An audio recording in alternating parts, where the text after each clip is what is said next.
All right. Thank you, Marcia. And thank you guys for having me. I'm happy to tell you a little bit about our practice and what a great resource it is to people in the community. And then, we'll touch briefly about ways that we can increase vaccine acceptance amongst employees and other community members. So thank you so much for all of you who have joined and have an interest in this subject. It is truly vital that we work toward getting, many more people vaccinated.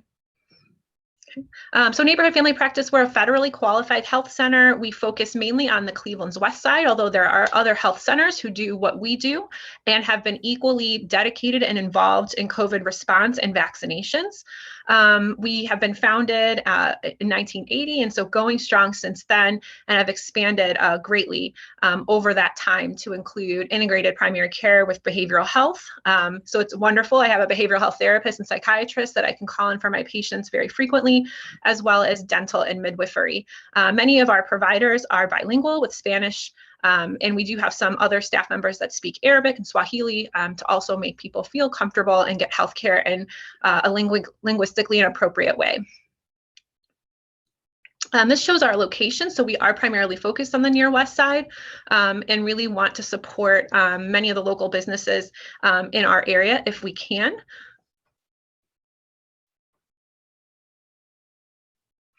And the patients that we serve, many of our patients fall below the federal poverty limit, and we do have some wonderful ways that we can help to bring healthcare that is affordable and high quality to people of all abilities to pay. So we are a great resource for people who have yet to get onto Medicaid but qualify, for people who do not qualify but are looking for really great healthcare and looking for some financial assistance. We're also the main refugee provider in the county. As people come as refugees or immigrants into our space, we do have some special services available to help them and get them wrapped into care and services here in Cleveland. Perfect. Thank you, Dr. Olembieski. Yeah. To kick off the conversation, we'll begin with several questions that were submitted in advance of this presentation. As we go, feel free to submit questions in the chat box, and we will address them as they come in. Let's get started. Doctor, can you tell me, are COVID-19 vaccines safe? Mm-hmm.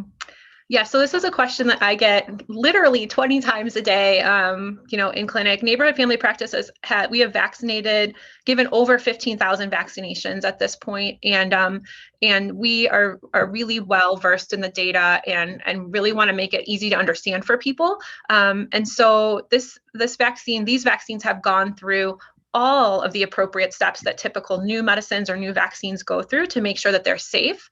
And then we have ongoing data, now over 6 months worth of it, to say that vaccines are safe, not causing any major side effects, and do what they're supposed to do, that they're effective in preventing COVID. So yes, absolutely, they're safe and they work.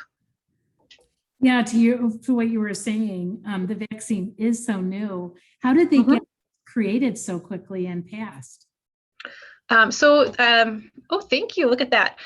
So typically when we go through vaccine development, it enters many different stages, and sometimes those stages take long, sometimes they can take years to complete those stages. And really why this went through so quick is because we had a strong commitment from all of the developers, from the vaccine developers.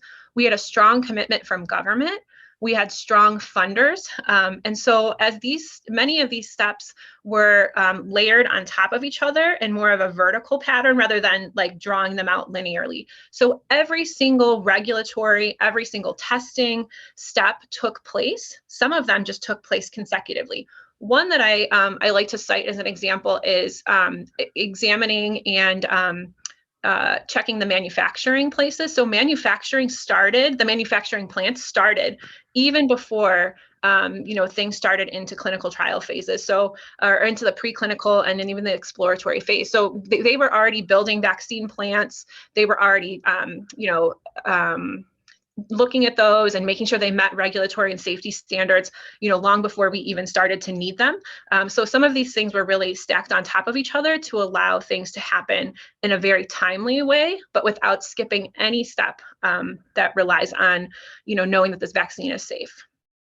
Oh, that's so interesting because it's amazing.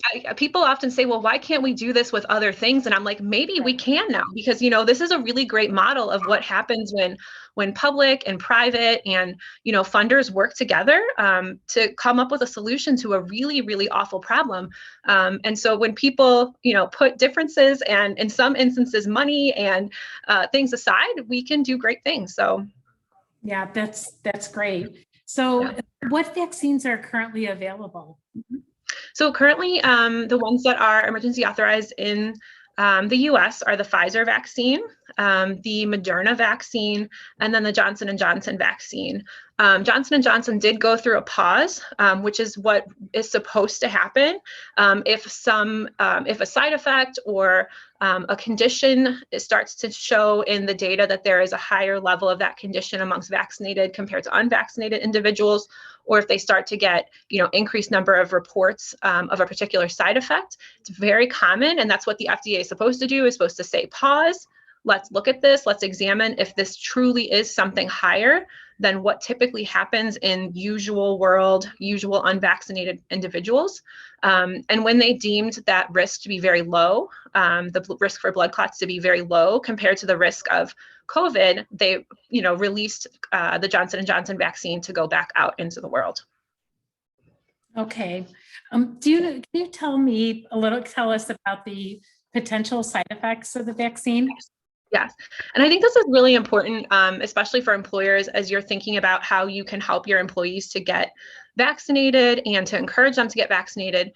So in the clinical trials and in the real world, we see people have some immune response. I like to frame it in the way of calling it an immune response, because it's your body working, doing what it's supposed to do when it gets the vaccine.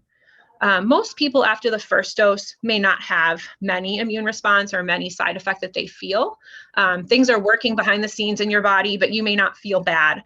But some people do have a sore arm, they feel tired, they may have a headache or fever or chills. People who have had COVID often have a stronger immune response to that first vaccine.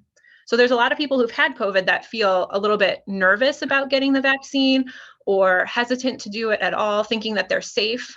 They're not safe. We have seen people get COVID twice. We know there are changes to the virus. All viruses change over time. COVID is not unique or different in that. And so the longer we have large groups of people unvaccinated, it just gives the virus a place to continue to change. And so the viruses, as it's changed, can reinfect somebody who may have had a different version of that virus. So the first dose, like I said, maybe people don't have as strong of a reaction. The second dose in clinical trials,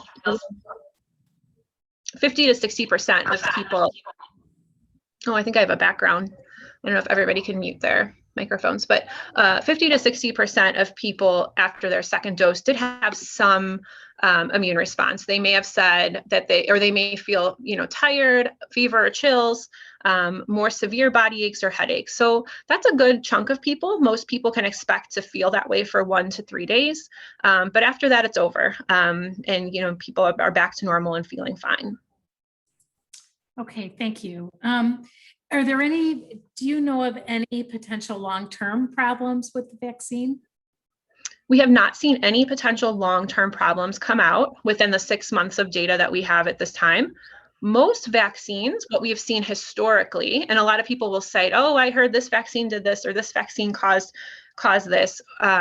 Historically, what we know about vaccines is if they're going to cause a bad reaction or a bad side effect that could potentially be severe or long-term, we would see that within the first 2 months of time. And so now we are rounding that 6 months. We have not seen any severe or long-term effects from the vaccine other than it protects you from COVID.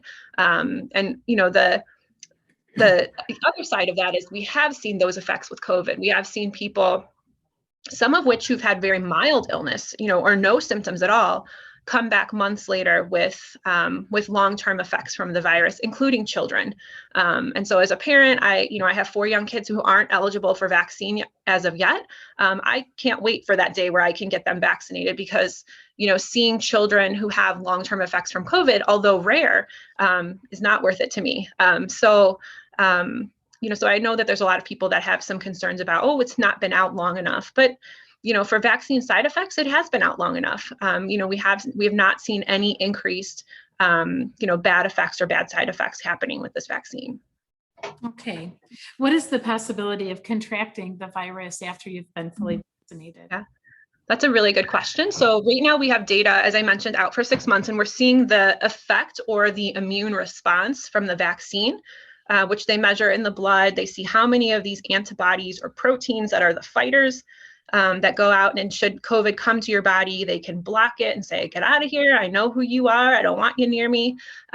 We've seen those immune responses stay strong going through 6 months now. So I suspect we will hear that 7 months still strong, 8 months still strong. And when we hear about the possible need for boosters, some of that is coming from, these changed viruses that we're learning about, hearing of different variants in different parts of the world that potentially could make their way to the country that we may not be as protected for. So currently, the Moderna and Pfizer have the longest term data on how effective their vaccines are. All of the vaccines, all 3 of the vaccines I mentioned, note that they are nearly 100% protective, greater than 95% protective of severe COVID and death. So that is one of the biggest reasons why we vaccinated older adults first, because they had the highest risk for severe COVID and death. And we saw, their hospitalization rates, the death rate in that age group plummet. After, we keep getting more and more of them vaccinated. So that's great. That's what the vaccine is supposed to do. For people to get COVID without symptoms or very mild symptoms, that number is slightly lower, slightly in the mid 80s or high 80s. And everybody's body is different. So, we'll continue to have more trials and studies on this to say maybe people with, chronically suppressed immune systems, people on medicines for cancer or autoimmune conditions, maybe it doesn't last as long or isn't as strong in their body. So, we will continue to hear that there are some people who that protection wanes or that protection is a little bit less. But for those people, it's important to talk with your doctor about what they view that your particular risk is, and modify your behavior related to that. Okay, say if you've already been fully vaccinated, is it necessary to wear a mask? Is it what? I'm sorry. Is it necessary to wear a mask if you're fully vaccinated?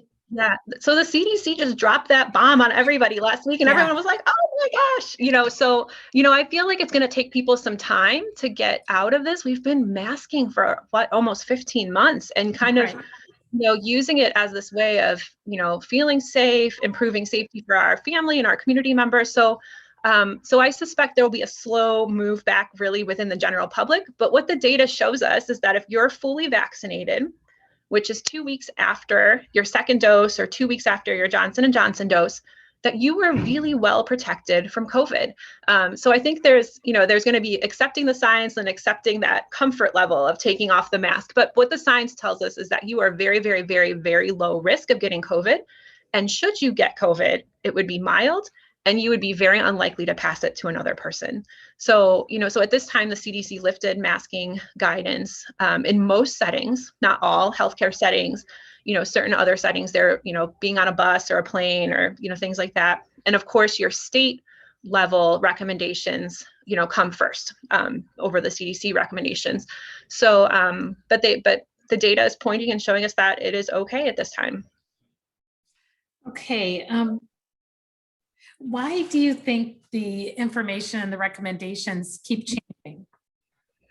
Because we keep learning more and more. And I know that's frustrating to people, but gosh, that's such a good thing that we keep putting our best scientists on this, that we keep learning more about how to keep ourselves safe, how great these vaccines are. And, this could change again in a couple of months. We could have a change to the virus, which happens, where we might be saying, hey, if you were vaccinated a year ago, you need a booster, or you need to go back to wearing your mask in a certain space. So, we'll continue to hear changed guidance on this. I fully expect that. But I looked at that as a good thing, that we're staying on top of the science. We're making our best recommendations to keep people safe.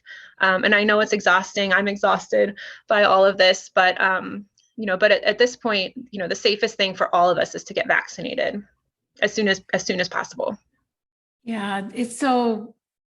If you've already had COVID-19, do you still need to be vaccinated? You do. It is recommended that you do. The CDC has put out some data stating you're probably safe from reinfection within 90 days. However, as we learn more about variants, we know people can get COVID twice. We've had, cases here in our own area where that has happened. I've had that case in my own patients. So it is possible. And the vaccine, creates a stronger immune response than natural infection in some individuals. In fact, in most individuals, we've found that the immune response is stronger when you get a vaccine. And that means there's more cells are able to fight the infection. You can create the antibodies or the protection cells faster. So it is recommended that people get the vaccine, even if they have had COVID. Is there a vaccine that you prefer over the other? Whichever one you can get, to be quite honest, they are all really, really good. They are all very good at preventing severe COVID. Of course, when we have a woman under the age of 50 with that release of the Johnson & Johnson, having a 7 in 1 million chance of a blood clot with the Johnson & Johnson, which I will note, compared to COVID, the chance of a blood clot is 1,700 in a million. Getting COVID, get a blood clot. Those differences are huge, right? So your risk of getting a blood clot with COVID is so much greater. So much greater than the vaccine. And if that vaccine can prevent you from getting something very severe, then the benefit outweighs that small, very rare risk. So we'll talk to people and give them that option if they did fall in that category of patients that we saw that very rare blood clot in. But really, any vaccine, all of them are great. Okay. I got the Moderna because that's what I was offered. That was the first one I had that was available to me. So that's what I got. Mm-hmm. Great. Yeah, I had the Pfizer. So good. Kind of depends, right? What's available. Yeah. The main difference is how fast you reach full vaccination status. That's really the only main difference. With Moderna, the recommended or the time between doses that was studied was 28 days. With Pfizer, they studied it at 21 days. And then with the Johnson & Johnson, of course, there you go. You're done, after that first dose. So. Yeah. Okay. So I'm going to give you a couple of questions that came up. Okay. One is, can a vaccinated person carry COVID and infect others? So the most recent data shows us that it's very rare that a person who's fully vaccinated will be able to spread it to other people, which is one part of why the CDC recommended that fully vaccinated people can go without their mask. So it's really very rare that you would even get COVID to begin with. And then it's even more rare that you would, have it in such a high volume in your nose or your mouth that you would be able to pass it to other people. I have seen some patients get COVID just personally in my practice after vaccination, symptomatic COVID and have not been spreading it to other family members. So the data points to that, my anecdotal experience points to that. We'll continue to study that, but right now we believe that risk is very, very low, that if you get COVID and you're fully vaccinated, you would spread it. Of course, if you get COVID and you're fully vaccinated, you got to follow the rules. You got to isolate away. You got to, follow all of those precautions. We still don't have, we don't know who's really unvaccinated in our community. So, it's definitely not advisable to go out to, the restaurants and the bars and the grocery stores without your masks in the event that you, are sick or test positive for COVID. Okay. This is an interesting question. This was submitted by way of email. Do people need different amounts of the vaccine if they are bigger, height and weight? Likewise, do smaller people need less of the vaccine, a smaller injection? So some of it, so we base things on weight a lot with children. And I suspect right now, part of the studies with Moderna and Pfizer, there are varying doses based on body size of kids. But there's also, changes to immune systems as we get older. So older adults tend to have weaker immune systems. They don't respond as strongly to vaccines. So there is not a change in dose. I know when you think about an old, frail 90-year-old who might be 90 pounds dripping wet versus a big burly worker who's, 250, the dose is not different, based on body size for adults. And part of that is really based on, the adult immune system, which is different than a child immune system. So I suspect they are absolutely testing different variations and different dose amounts in kids. And, we'll see kind of what comes out of those. Those studies for kids younger than 12, they've reported they're already underway. And hopefully we'll have some really good data, in the summer or early fall on that. Okay. This is a question I'm not sure that you'll be able to answer, but yeah, one of our viewers asked, he said, we have employees saying their primary care doctor or they know a doctor that doesn't treat the vaccine and they said not to get it. Do you think there are doctors telling people to not get vaccinated? I mean, I have heard that, and I would love to talk to those doctors. The evidence is strong. The data is strong. These are well thought out, good studies that have been reviewed by experts. A lot of people say, well, when you hear news stories, when Pfizer or Moderna starts to post something in the news about their vaccine, it often comes before that full review by experts, but that full review by experts happens. Like, these are people that know so much about vaccines, that know so much about the immune system, that know so much about public health. They are reviewing these data, and I fully trust them. I fully trust that, the studies and the scientists that perform them. The data speaks for itself. So, I think if there's people out there that either have grabbed onto some of these conspiracy theories about things, which are compelling, which really pull people in, and a lot of times we sort of get stuck in this rabbit hole about them, and it's really hard to dig someone out of a conspiracy theory hole. It's maddening. It makes you crazy, and you're like, how do you even get there? But it can be really difficult. So, doctors are people too, and I'm sure that there are some doctors who have gone down those conspiracy theory holes and rabbit holes. But the science is there, the data is there, that this vaccine is safe and it works. And so I really hope that people come through those clouds of misinformation and distrust and really accept the vaccine. Thank you, Doctor. So I think that concludes our Q&A part. Oh, wonderful. Some more things. Oh, no, it doesn't. I have a question. What can employers do to help reduce vaccine hesitancy? Yeah, so this is really important, and I'm so happy that there are people that are interested in this and really want to help their employees. So one of the biggest things is making the vaccine accessible, and not and offering ways that people don't feel penalized or feel like it's acceptable to get the vaccine, even if they might feel a side effect, a day after. So protecting employees from any lost time is really helpful. And in many ways, sort of giving them, the okay to do it during time, or if you're feeling, unwell, just let us know. We'll, a PTO day is acceptable for this interest, for this reason. So there's lots of a good analysis that I think we've linked down below in Harvard Business Review, that how employees can very specifically within their own population help to reduce vaccine hesitancy and encourage their employees to get this. We are only safe when the majority of people have this vaccine.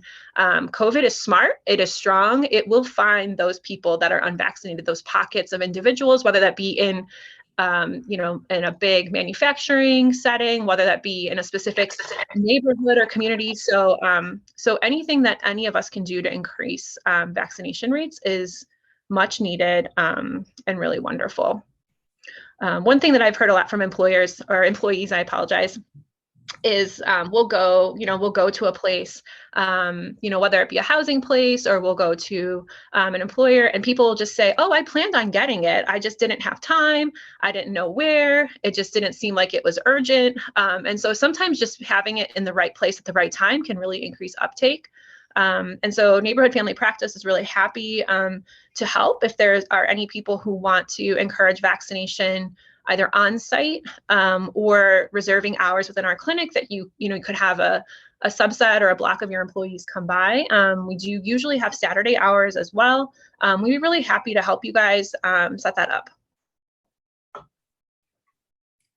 Okay. I think that's it. Is there anything else that you wanted to mention? I hope I didn't miss anything.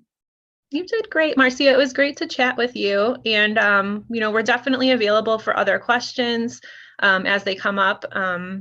This is a weird and wacky and interesting time in our history. But COVID vaccines, the vaccines are our way out. We really need to increase the number of people getting them from all walks of life, from all places. And the troubling thing is that there's many zip codes around us, in our jurisdiction where we practice 44102, 44109, where the rates are still less than 30% of eligible adults. It was specifically adults, not the 12 to 15-year-olds, have been vaccinated. And that's just not a high enough number to really, quell COVID and, put this behind us. So please encourage, yourself, please encourage your family, your friends, your employees to get vaccinated. And you have the ability to go to their facility if they to do that. And so at least you'd be able to get the vaccine to them if they so chose to.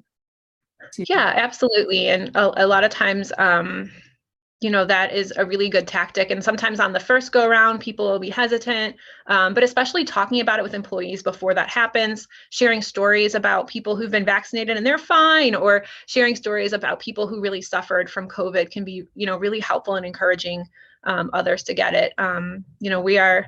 We are people love to be in a community just by nature of what people are. And, we like to know that other people are, thinking things that we're thinking and doing things that we're doing.